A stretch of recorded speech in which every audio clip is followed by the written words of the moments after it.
Welcome back. We've got a fantastic show for all of you today. Today, Julie and I are focusing on 7 counteroffer moves top agents use to seal big deals. And this is obviously 7 points, and these are really fantastic notes. I'll show you guys the notes. It's a two-pager. It is. It's a We might not two-pager. get to all of them, but we'll see how it goes.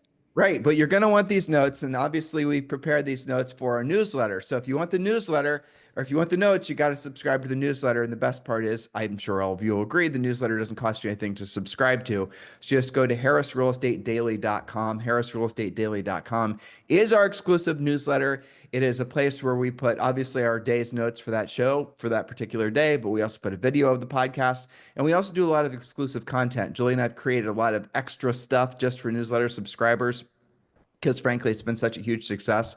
Something like 20,000 of you subscribe or have subscribed, and we have a huge open rate, huge everything. So you're really appreciating the information. We're frankly loving doing it as well. So yes, do subscribe to the newsletter. Do that right away. Just go to harrisrealestatedaily.com. All you've got to do is drop your email address in the little bar, and then you've got to pop over to your normal email, and you've got to double opt in confirming you want the subscription. Julie Harris, let's just jump right in. Why is this an especially relevant topic in today's market? Yes, well, as you mentioned, that we're talking about 7 counteroffer moves top agents use to seal big deals. Now, we've had several coaching clients, podcast listeners, who have requested some more help with negotiating, because gone are the days, for the most part, where it's just about picking the best of 20 offers, right? Or maybe you had to waive an inspection or an appraisal contingency, but negotiating really was not quite as hairy as it's become. So a lot of agents have asked about things like home sale contingencies and what constitutes a lowball. Every agent that looks at something, anything less than full list price or over list price, is labeled a lowball. So we're going to clarify a lot of that. In the fast-paced world of real estate, a shaky counteroffer, or worse, no counteroffer at all, can kill a deal faster than you can say closing costs. According to NAR, 68% of home sales in 2024 involved at least one counteroffer. That's up hugely over previous years. And this is looking like the same thing, especially because in the country, we're averaging about 5% more inventory, but there are places where inventory is up by 20%. Why do you care? Because if your buyer doesn't get in contract right away, the listing agent can't just say, well, stand in line, I've got 10 other offers. They can just go buy something else. So it does matter. Mastering negotiation is non-negotiable for agents aiming for bigger commissions, and I would say commissions closer together.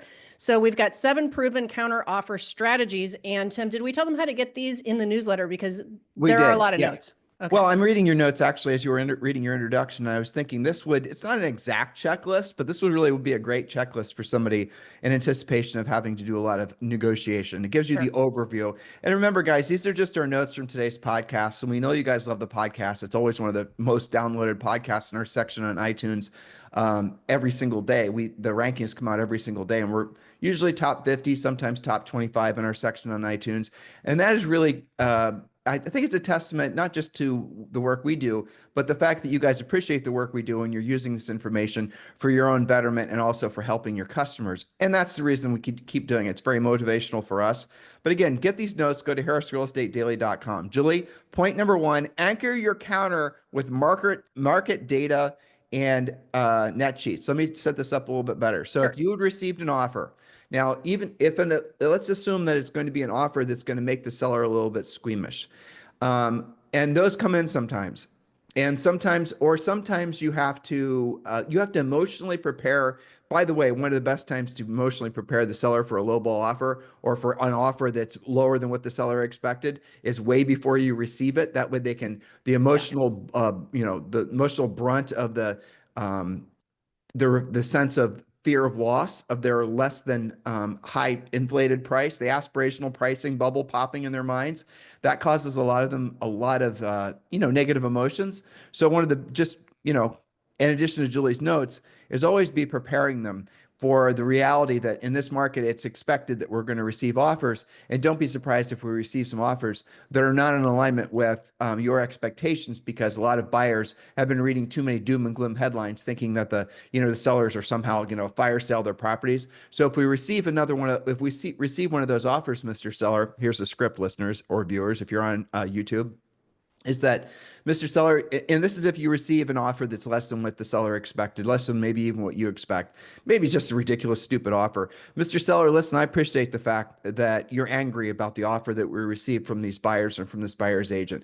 And I get it. I totally agree with you. This offer is not in alignment with what the market tells us the property's worth. But let's just remember, we shouldn't be angry at this buyer. We should be maybe thinking about the fact that at least this buyer liked the house enough to make an offer on the property, take the time to write an offer. And so maybe they're just, this is just the first, they're negotiating. A starting point. It's a starting point. That's all it is. So let's not feel angry that these sellers or that these buyers are writing us a low offer or a low ball offer. Let's just take into consideration the fact that, you had 14 showings in the property and this is the one offer that we have. So let's make the most of it. And Mr. Seller, I know I told you this when we took the listing, but according to essentially every research that's ever been done on offers on properties, that almost always your first offer, even if it comes in a little bit lower than you're expected after negotiated, almost always your first offer is your best offer, because the longer a property sits in the market, the less value it becomes in the eyes of the buyer and frankly the buyer's agents. So with that in mind, when you're presenting the offer to the buyer or the seller rather, you should be anchoring your counter and your offer before you present it with market data and net sheets. Julie? Well, so for example, everything you said, and I remember many times where you would call sellers ahead of time. And similarly, when you've got a second or a third showing, you would call them ahead of time and say, look, they are comparing your house to 2 other homes, and we're lucky to get this second showing from them.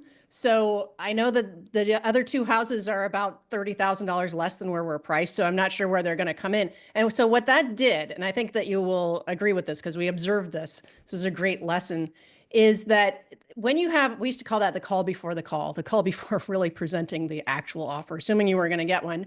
And that's usually after talking to the buyer's agent who might have said to you ahead of time, hey, they love the house, but man, they've got these other 2 offers and they're priced less and they've got more bells and whistles, whatever.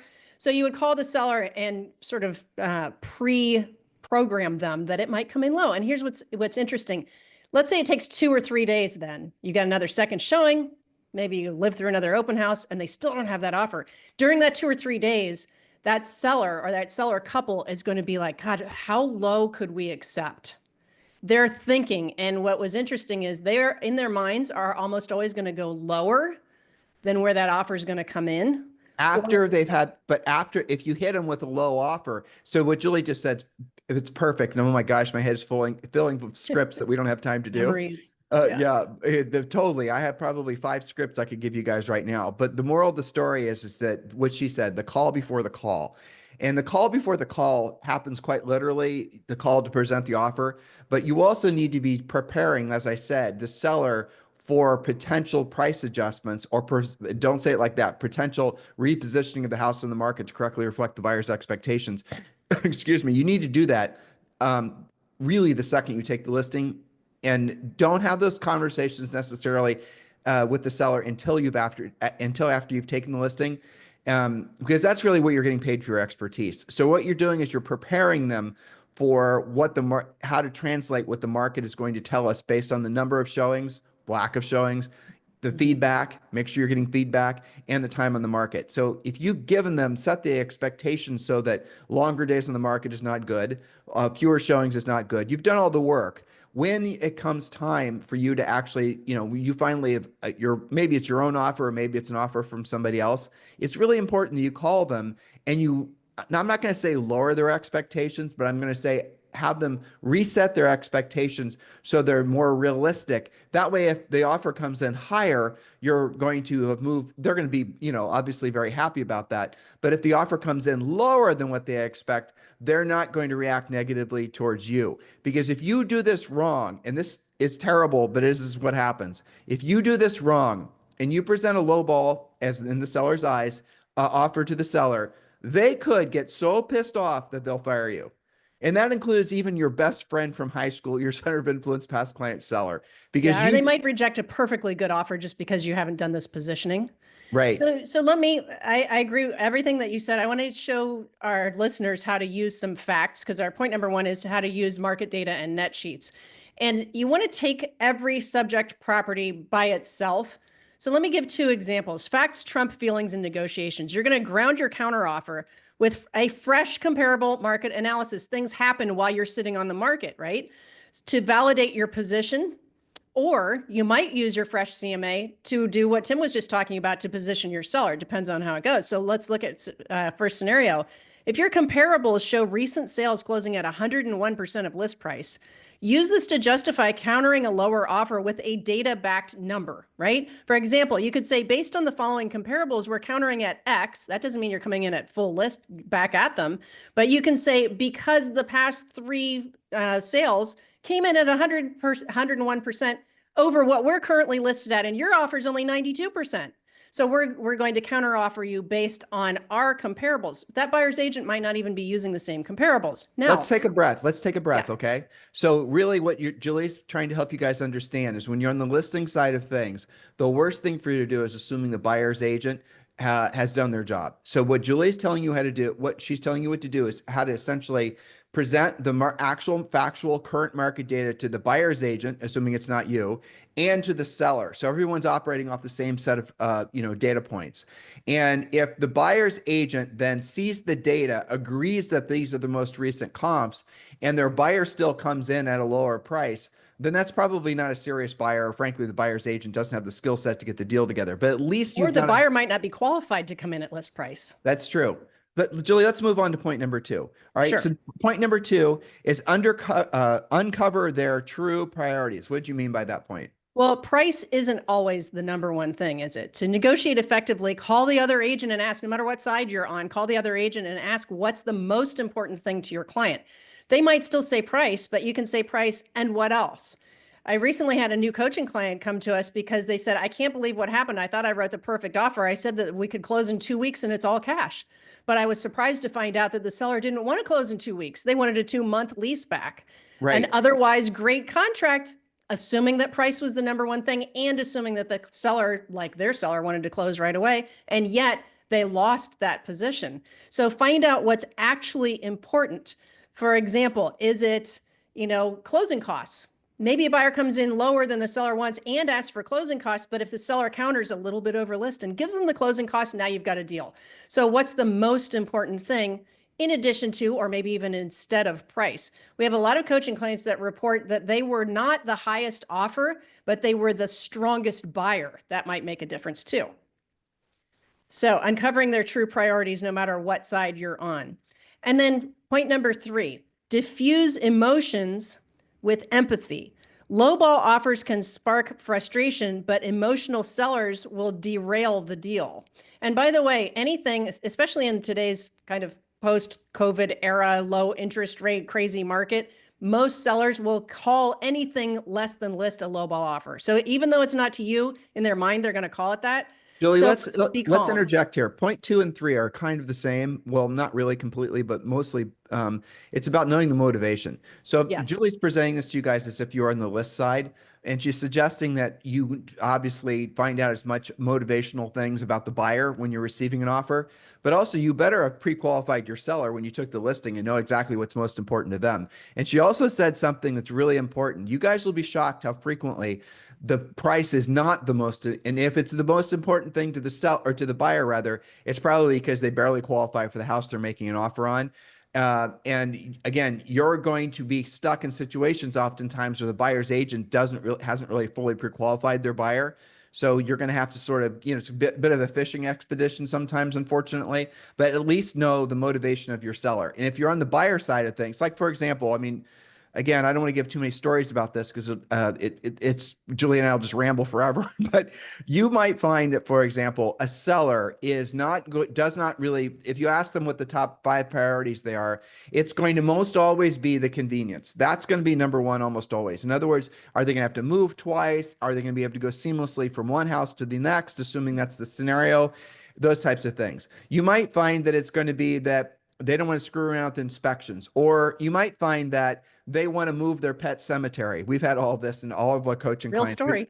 We could tell you guys thousands of stories. Yeah. You might find that the buyer actually doesn't mind paying full list price, but they want the seller's pool table and hot tub. You guys got to dig into all these things.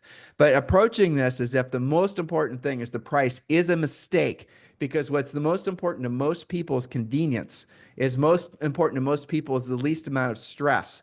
And you got, again, amateurish mistake. Don't get stuck on the whole, I'm looking for a good deal, or those types of things that buyers will often say. Mr. Buyer, I appreciate that. I hear a lot of folks saying that they're looking for a good deal. What does a good deal mean to you? And when they say what a good deal means to them, it might just be, well, I want to be able to move in before school starts. I want to be able to move in and have the, essentially make it so that I can move from the closing of my existing house to the next one. Hopefully you're understanding price is not always the most important thing. And if you get stuck on price and you essentially lose contact with the fact that people make decisions emotionally, usually not analytically, you're going to lose transactions. You're going to be a terrible negotiator because you're forgetting that you're dealing with someone's home on the seller side and you're dealing with someone's potential home on the buyer side. Obviously, It's a stressful thing to move, right? I mean, it's always in the top totally. 3 or 4 things that people list, right? And So Julie, it's a good point in here. If you guys, we're going to continue doing our masterminds as long as you guys continue wanting us to do them. They're free. You can join one of our masterminds this week. I think Julie and I have scheduled ourselves for 3 again this week. With these masterminds are fantastic. Every time we do them, more and more people are attending. A lot of people are attending more than once, which is great. But just go to harrismastermind.com and you can register for free. The link is down below. And let me tell you what we're doing on these masterminds is we're focusing on helping you guys overcome the 3 biggest challenges. We're not just telling you what the challenges are. We're telling you what the challenges are, and we're giving you actual drill down solutions to these challenges. So the 3 biggest challenges agents are having now in their real estate businesses, and you can attend this mastermind for free. Just go to harrismastermind.com or click the link below in the show description. We're having a lot of fun doing them. And based on the feedback, you guys are having a lot of fun attending them. So just go to harrismastermind.com. The last one was about 2 hours long with the questions. So that gives you an idea of how much we're drilling down and truly helping you guys solve for those 3 biggest challenges. All right, Julie, let's move on to point number 4. Point number 4 is close the gaps with the split the difference strategy. This is something that, we have a generation of agents that haven't had to think this way, right? So for example, let's say you're $20,000 apart. And maybe the seller freaked out. How the heck did I come down $20,000? We'll split the difference, right? So come down 10,000 and meet them halfway. Again, massive amount of communication back and forth is to your advantage. I think that probably 50% of deals don't happen because agents aren't asking these types of questions. Is what if we meet you in the middle, right? So split the difference. And another secret that goes along with that is don't let any deal die while it's on your plate. Don't be responsible for the negotiation ending with you. Always have a way to come back. Maybe you have to split the difference twice and you land on an acceptable price. Maybe you split the difference and you give closing costs. Go ahead. Let me give an advanced player tip. All right. So this is for advanced players only. You can tell our daughter loves video games. So when you sometimes in some of these negotiations, this is going to happen at all price points. This especially happens in the upper end price ranges. Most of Julie's clients are selling, $1 million house plus houses all the time. And for some reason during a negotiation, it's socially acceptable on behalf of buyers and sellers to suggest that the agents kick in. Guys ever had that happen before? Yuck. So I'm going to give you a little advanced player tip. When you are facing down the loss of a transaction that could, potentially mean a very nice commission check, and they ask you to contribute, don't contribute a percent, contribute a flat amount, because normal humans, I could quiz any of you guys to figure out 2.5 or 3% of any number instantly. And even if you were terrible at math, you'd be able to magically do it in your head, right? Mm-hmm. So that's called realtor math. You could do it quite easily, but consumers don't think in terms of percents. Consumers are going to think in terms of dollar amounts. So even if you have the most some guy that just is absolutely he'll go to the grocery store and argue about the price of eggs, right? Every single thing in this guy's life is about a negotiation. He always feels like he has to get a good deal. You might be one of those people yourself, all right? So here's the technique. Don't offer a commission. Oh, I'll lower your commissions to 3%. I'll lower my commission, my buyer agent commission to, no, don't do that. Do a flat fee. $500, $1,000. It'll always be less. Always be less than what a percent would be.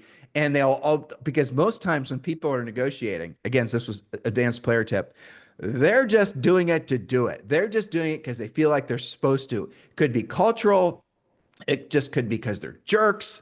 It Yeah, could they just want something. It doesn't have to be a percent, is your right. point. They It could just want to be feel like you're part of the game, right? And they especially, want something.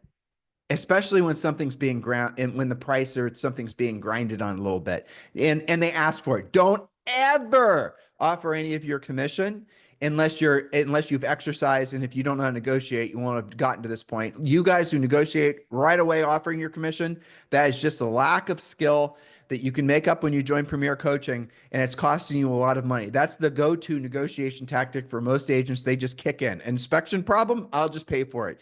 Any kind of problem, I'll just pay for it. Don't do it that way. It's not your house. I mean, look, you can, this is a joke, but you guys can kick in commission if you're going to participate in the appreciation, right? So if the seller or the buyer is going to include you on future appreciation bonuses, right, when they sell the house in 7 years, then okay, you're more than willing to help, make an investment into the transaction, but you are, you deserve to be paid the most the market will pay. And the most the market will pay has already been dictated when the commission's set, when you negotiate your commission. So do not give up your commission. It's, that's lack of skill. Hopefully I've made that point, not offended anybody, but if absolutely pressed, if facing down the loss of a transaction, you can and should contribute a dollar amount. And a dollar amount, like Julie said, and make it small. And you'll be shocked. Like normally you would, let's say you're doing a, commission, the commission is $30,000 and, whatever comes to pass that you have, and someone's pressuring you to put in $10,000 and you just done it in the past. So, okay, whatever, I'll just chip in a percent, whatever, don't do it. Instead say, you know what? I agree with you. Let's just do it this way. Let's just go. I'll put in $1,500 to help you. And they'll say, okay, because it's their ego just wanting to have them feel like they won. Exactly. It's all it is. And by the way, a lot of times when you're dealing with cranky sellers about pricing, it's also just their ego wanting to feel like they're right. Most times conflict in life, but especially when people are under pressure, comes down to them wanting to feel like they're right. And if you are on the right side of their egos and aren't in conflict with it, you're going to win. So you put them in situations where they can feel like they won, and don't make a big deal of it. When you negotiate something, when you help them through a problem, don't make it about you. Don't pat yourself in the back. Don't take a victory lap. I really negotiated all this. They don't want to hear that. They want to hear how you've helped them solve a problem. If this doesn't resonate with you, a few more transactions from now, it will. Because really, at the end of the day, if you've not run into problems like this, it's because you haven't done enough deals. You will run into problems like this, especially as you do more transactions. And a market like this that's changing, it's going to be completely normal for you to have to feel like you're over negotiating every deal. Remember the little advanced player tip I just gave you. All right, Julie, point number 5, push for commitment with a closing question. What do you mean by that? Yes. Okay. And you'll remember if you go into the time machine here that we would do this as well. And I would never forget when we learned to do this. I never thought it would work. And then we tried it and it did. And that's simply asking the question, instead of assuming that you're going to have to negotiate because you saw the offer and now you're freaking out and you're making the mistake as an agent. Oh my gosh, they're never going to, they're never going to take this. It's going to be knocked down, drag out. Be quiet and just ask them, what would happen if we simply accepted this offer? Mm-hmm. And then don't say anything. Now it helps to give them a net sheet, especially if most sellers are in a pretty good equity position right now. So give them a net sheet and say, gosh, if we accepted this offer, you're walking away with X couple $100,000 and you'll be able to make your move. And then highlight the good things about the offer. This is a 30-day close. They're giving you a 30-day free lease back. What would happen if we just accepted that? Now, the key to this is you can't say anything after that. What would happen if we just accepted it and let them think about it? And the amount of times that they say, well, I guess we could make that work. Don't you remember, learning that and totally. being shocked when Completely. sometimes they didn't want to fight about it? The key thing is keeping your ego as a listing agent or buyer's agent out of it and just shutting up and letting them make a decision. Because even if they were the most, I'm going to get my price no matter what, and blah, blah, blah. What happens is days on the market, wears them down. Showings wear them down. Having to keep the house wears them down. The looming date where they potentially own 2 homes wears them down. Their own, just the normal life. I mean, you cannot treat your clients and think for your clients, you have to let them make their own decisions. They're grown ass adults, right? So when you get an offer in, by the way, this technique also works with home inspections. So when you get Yes. an offer in, what you should do, Julie just said, is you need to prep the offer, do a net sheet for them, send it over to them ahead of time, and tell them you're going to call them in about an hour after they've had a chance to review it. And you don't show up with your preconceived notions how they're going to react. Just keep your mouth shut and see what they have to say. Because like Julie just said, you'll be shocked how frequently, even the one that's, oh, I'm going to get my 750 or you all can just, blah, blah, blah, blah. And the offer comes in at 725. They're like, okay. And of just, going back to my example of the home inspection, you are representing a seller or even a buyer. The home inspection comes back with a litany of garbage that needs to be done. Don't go and negotiate it and blah, blah, blah, blah, blah. Just go and send it over to the buyer or the seller and say, well, here's the home inspection. Let me know what you think. And it's even better if you just do that digitally. Email it over to them, let them send it, say it's coming over, and then follow up with them and say, well, you have any questions about the home inspection? What would you like to do? And they'll say, well, I'll just fix all the stuff. Or they'll say, You know what they usually say? We already knew about all that. exactly. And they didn't put it on their property disclosure form. Yeah, exactly. They'll say, oh, yeah, we already knew the roof was going to need replaced. We already knew the furnace was all these things. They're going to say, okay, well, it makes sense that they would have found all these things. Whereas if you go to the seller, let's just keep this on the listing side, and you look at the property inspection, you're like, let's say the total, value of all the crap that needs to be fixed is like 15 grand. And you go and I'm going to prove my value to the seller. And you go and I'm going to beat up the other agent. You call him and the seller, and you say, well, here's what we're going to do. We're going to this, and we're going to the other thing. We're going to do all this crafty crap that I just thought of. And we're going to blah, blah, blah, blah. And the seller is thinking to themselves, while not saying anything, they're thinking, well, I would have fixed all that stuff, but if you want to spend your time and beat your head against the wall, and then you go back and over negotiate on the buyer side, and the buyer agent just basically cancel the contract. And the seller, in the back of their mind, even though they never told you, they would have expected, and would have fixed, or at least given a concession to the buyer for those repairs that were needed on the house. That seller now didn't tell you that. Okay. Bad seller. But because you didn't keep the deal on contract and you lost that contract, guess what's going to happen? They're going to fire you. It might be right away, or it might be when the listing expires and they end up listing with somebody else. You guys get the point? Or you're probably not going to get referrals from them. So when you get something in, you do not run it through your filters. You're doing the transaction, but you don't know what's going on in that client's mind and their life. Send it over to them. What do you think? And see what they have to say. Hopefully that's helping a lot of you guys. We're just giving you an overview. This is our podcast. Obviously, we focus a lot on all these techniques in Premier Coaching. You can learn more about that. The link to join Premier Coaching is below, or you can just go to premiercoaching.com. What we're doing on this podcast is we're helping to open your mind. And when you hear something and it feels like knowledge that you already had, it's because we were essentially, what a really good coach does is they don't answer questions. They give you good questions. Our job isn't to come up with the answers all the time. Our job is to give you the great questions and you self-discover the answers. That's what coaching is. This podcast is, we're just training. So this is not coaching. Don't be confused. Because when we just tell you something like what we do on this podcast, you're absorbing maybe 10%. But when you're being coached, you're absorbing like 90% because you're self-discovering the answers. That's really what true coaching is. And please don't be confused. This is training, and hopefully you'll agree that it's great training because we certainly put our hearts and souls into it. Next point, Julie, point number 6, distinguish lowball offers from market-based offers. What do you mean by that? Yes, as we said earlier, in today's market, most of the time sellers are going to think anything less than list or over list, they're going to say, oh, they lowballed me. Okay, but was it really a lowball? Not every offer is. If new comparables show recent sales below your list price, the offer might be actually very reasonable and your listing might be overpriced. So is it an overpriced listing with a reasonable offer on it? Or is it a correctly priced listing where the buyer needs to come up? You should inject in there. Scenarios. Right. So it's not just resale. You guys in many markets, most markets are competing against new construction. So don't just focus on what the new builders are offering or what they're asking in terms of pricing, because mostly the pricing is going to be higher than resale, but you better sure as heck be paying attention to what they're doing in terms of financing, because they are flooding the market, especially in places like Texas, with absolutely phenomenal financing that's causing their $750,000 homes to have monthly payments that are equivalent of like $500,000 homes. And if you're competing against that new construction house and you're like 650 and you figure, well, that house is 100,000 more than mine.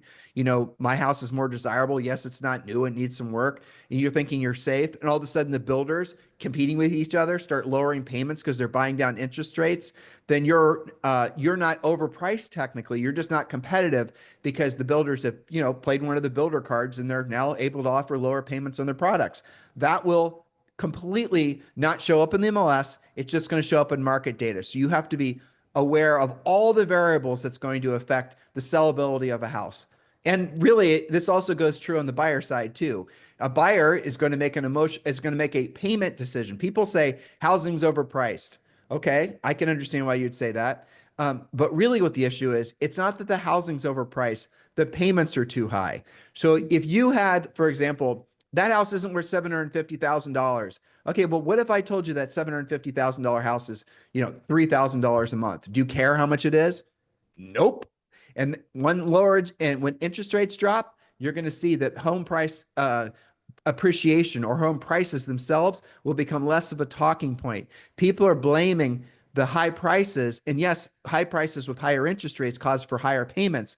But when interest rates drop, and they will, then payments drop. You'll see that pricing becomes much less of a variable, especially when you consider the fact that $750,000 house, if it appreciates by say 5% this year, has gone up by nearly $40,000, and you can essentially show that seller or that buyer how the monthly payment of $3,000 or whatever the number is mostly, you know, negated by the appreciation that happened on the property. I know I'm fire hosing you guys right now, but the reality of it is remember, people buy on payment, not on price. And if the builders are undercutting the market with lower payments, your lower priced house compared to new construction is not in alignment with the buyer's expectations. It's actually more expensive to the buyer on a monthly basis than that higher price new construction home.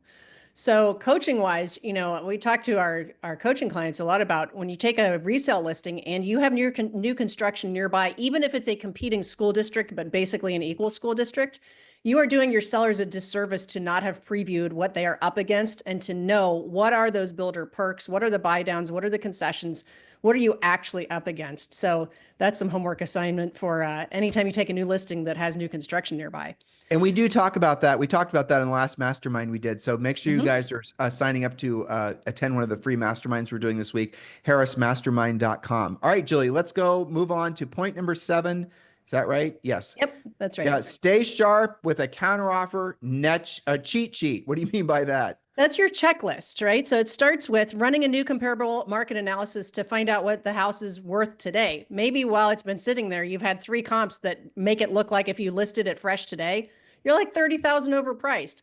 Or maybe the opposite has happened and the last 3 things went for over list price. The way that you handle a counteroffer situation is completely different in those 2 scenarios. So the first thing you do is do a new market analysis. And I would caution buyer's agents as well, before you are counseling with your buyers and recommending what they should offer, you should do a comparable market analysis yourselves as well to know, should the buyer actually expect to be at 99% of list price and this house seems to be listed right?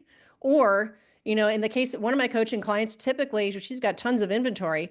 Now it's typical for sellers to come down 20%, which seems outrageous, but true. Second thing is identify the buyers and sellers' top priorities.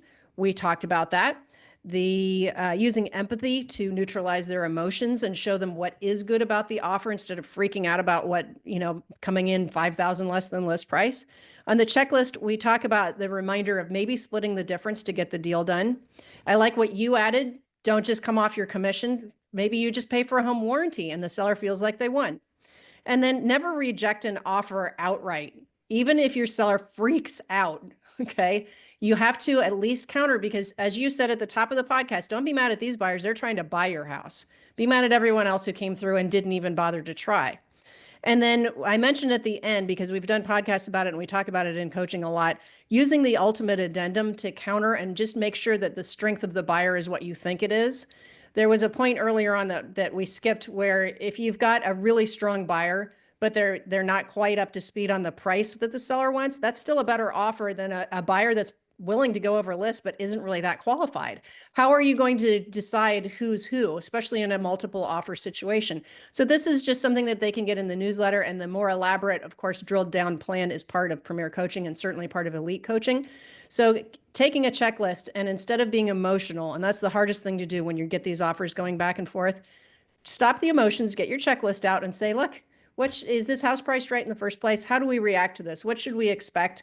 And I'm going to pledge not to let this deal die. You know, when we were selling real estate, sometimes it would be full list, slam dunk, easy deal, all cash. Okay. And sometimes we would go back and forth with counteroffers 4, 5, 6 times before we did get resolution and the deal did actually close. There's a lot of other things, obviously, that go into negotiating. We have a whole section on Premier Coaching about negotiating. I mean, as Julie was talking, some of those, you know, if you guys are negotiating something that many times back and forth, chances are chattel has entered into the equation. In other words, you're arguing over personal possessions and stupid stuff like that. So if you have a buyer that's resolute on wanting, you know, specific items, don't try your best not to, you know, rugs and things like that. Things that the seller doesn't necessarily want to sell, but their buyer, sometimes you'll have buyers, they get it in their minds that they want something that's in the house because it makes the house, it's like a chandelier or something like that. Something. Do your best not to ask for, you might be forced to ask for those things, but you've got to remember that the seller, don't ruin a deal over things like that, and try to keep the non, you know, the personal items, the chattel as it is, out of the transaction, because the other problem that happens is those things aren't going to be figured into the appraisal either. There's a lot of states that require that chattel be a separate agreement for that reason now. Yeah. Right. But there's so many different intricacies when it comes to negotiating. And, you know, I'm saying too many times because I'm trying to stave myself off from giving these guys more scripts because we'll go for the next 10 hours. There's so many scenarios. I wanted to point them to a previous podcast that we talked about when this negotiating started to bubble up as the market changed. Yep. We talked about contingencies and what does that even mean? We talked about home sale contingencies. We talked about financing contingencies. We talked about home inspections. And as you said, we could drill down for hours on this because of all the transactions we did, our coaches did, and what we deal with on Premier Coaching on their live semi-private sessions that they get every single day. That's a great place to take your negotiating scenarios, especially if you get stuck. You can take those to a live coach every day of the week and say, look, we seem to be at a standstill. What should I do here? What are your suggestions on how to make this deal actually come together? And none of this is going to work, especially when you're representing the seller, unless you fully pre-qualified them. You know their motivation, you know what they owe on the mortgage, you know what their timeframes are, because you can bring those things back into. You don't assume the seller is going to remember the fact that they have to close on their new house or move whatever in 4 months. You're going to have to remind them what the timeframes are. You're going to have to, you know, set things up so they have the ultimate desired expectation. Because if one of those things is screwed up on the back end, it's going to be your fault. If you don't get the timing worked out, if all of a sudden they have to move 45 days before their new house is done, you're going to be the one that gets blamed, and you're going to be the one that ends up paying for something that you know, would have not had to have paid for. They'll say you should have known. You should have counseled me. And you should have known. Caught that. Yeah, that's right. All right, guys. So hopefully you loved today's podcast. Remember to like and subscribe our podcast. Our YouTube channel is really taking off. We've got 130,000 or something subscribers now. However you're consuming our content, please continue to do so. We are giving you guys the best we can in 30 to 45 minutes every single day. Do us a favor, like and subscribe, share the podcast with other folks, other agents. And in the meantime, make sure you've registered for the Harris Mastermind. We're doing probably 3 of those this week. It just depends how many people register. So go to harrismastermind.com. And on the mastermind, for those of you guys who are direct messaging us over on Instagram about how to join Ethical Real Estate Professional, at the end of the mastermind, we do tell you how to go about and to become a certified ethical real estate professional agent. So more information when you attend the Harris Mastermind, just go to harrismastermind.com. In the meantime, have a fantastic day. We'll talk with you on the show tomorrow.